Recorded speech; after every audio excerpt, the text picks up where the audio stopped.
എല്ലാവർക്കും നമസ്കാരം. നമ്മുടെ പുതിയ വീഡിയോയിലേക്ക് എല്ലാവർക്കും സ്വാഗതം. ഇന്ന് ഞാൻ പാലപ്പത്തിന് അരയ്ക്കാനായിട്ട് കുറച്ച് പച്ചരി വെള്ളത്തിലിട്ട് വെച്ചിട്ടുണ്ട്. അപ്പോൾ ഞാനത് എങ്ങനെ അരച്ച് വെക്കുന്നതെന്ന് കാണിച്ചു തരാം കേട്ടോ.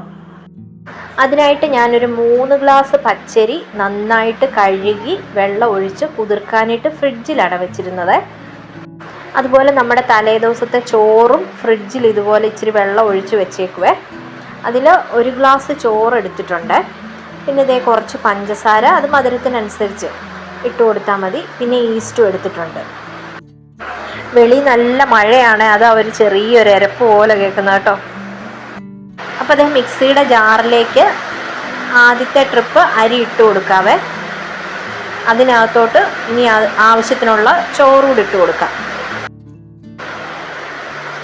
ഇനി ഇതേ കുറച്ച് പഞ്ചസാര ഇട്ട് കൊടുത്തിട്ട് ആ ഈസ്റ്റിൻ്റെ ആ ചെറിയ അടപ്പിന് ഒരടപ്പ് ഈസ്റ്റ് കൂടി ഇട്ട് കൊടുക്കുവേ. എന്നിട്ട് നമ്മൾ ഈ അരി കുതിർക്കാൻ വെച്ചിരുന്ന ആ വെള്ളം ഒഴിച്ച് അരച്ചെടുക്കാം. പാലപ്പത്തിനായതുകൊണ്ട് നന്നായിട്ട് അരയണം കേട്ടോ. പിന്നെ ഈ പാലപ്പത്തിനകത്ത് ഞാനൊരു ശകലം പോലും തേങ്ങ ചേർക്കുന്നില്ല കേട്ടോ. ഈ സാധനങ്ങൾ മാത്രമേ ചേർത്ത് അരച്ച് വെക്കുന്നുള്ളൂ.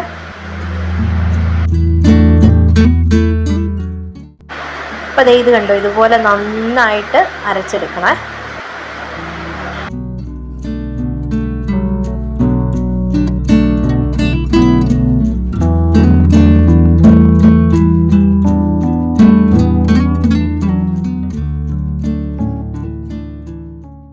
ഇനിയിപ്പോൾ ബാക്കി അരിയും കൂടെ അരച്ച് ഇതുപോലെ തന്നെ പഞ്ചസാരയും ഈസ്റ്റും ചോറും കൂടെ ഇട്ട് നമ്മുടെ ആ വെള്ളവും കൂടെ ഒഴിച്ച് അരച്ചെടുത്ത് വെക്കാവേ.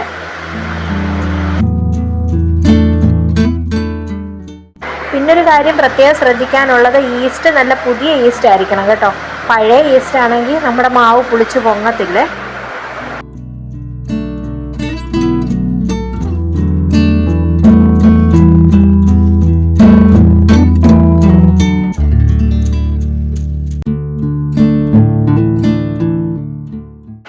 അപ്പോൾ അതേ മാവ് അരച്ച് വെച്ചിട്ടുണ്ട്. ഇനി നാളെ രാവിലെ നമുക്ക് നോക്കാം. അപ്പോൾ മാവൊക്കെ അരച്ച് കഴിഞ്ഞപ്പോഴത്തേക്കും നമുക്കൊരു ചക്കപ്പഴം കിട്ടിയേ. നമ്മുടെ പ്ലാവേല തന്നെ താഴെ വീണതാണ് കേട്ടോ. നന്നായിട്ട് പഴുത്തതായിരുന്നു, നല്ല മധുരമുണ്ട്, വരിക്കച്ചക്കയായിരുന്നു കേട്ടോ. പിന്നെ ഇതേന്ന് കുറച്ച് ചക്കപ്പഴമൊക്കെ കഴിച്ചു കേട്ടോ. പിള്ളേർക്കും കൊടുത്ത് ഞാനും കഴിച്ചു. ഇവിടുത്തെ അച്ഛന് വേണ്ട.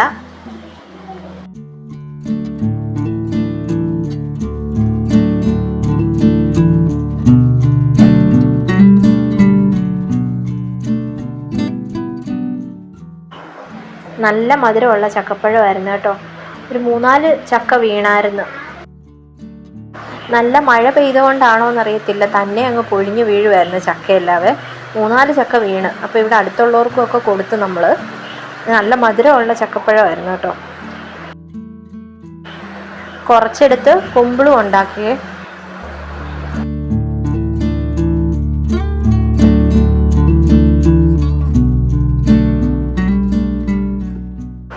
അപ്പോൾ അതേ രാവിലെ ആയപ്പോൾ നമ്മുടെ മാവ് നല്ലതായിട്ട് പുളിച്ച് പൊങ്ങി വന്ന് നിൽപ്പുണ്ട്.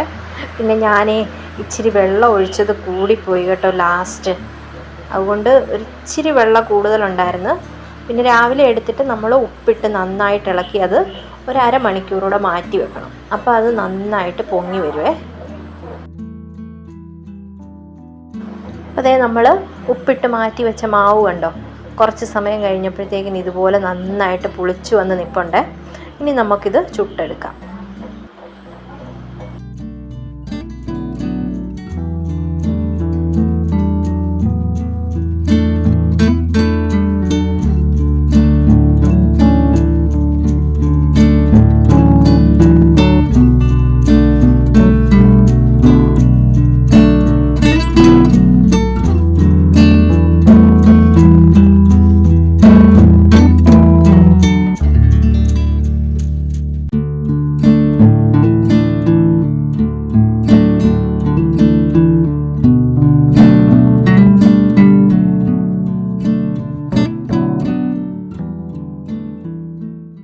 ഇനി ഇതേ പൂ പോലെ ഉണ്ടാക്കണമെങ്കിൽ ഇങ്ങനെ ഫ്രണ്ടിലോട്ടും ബാക്കിലോട്ടും പിന്നെ സൈഡിലോട്ടും പിന്നെ ആ ഗ്യാപ്പുള്ള സ്ഥലത്തില്ലേ അങ്ങോട്ടും ഇങ്ങനെ ആക്കി കൊടുത്താൽ മതിയേ.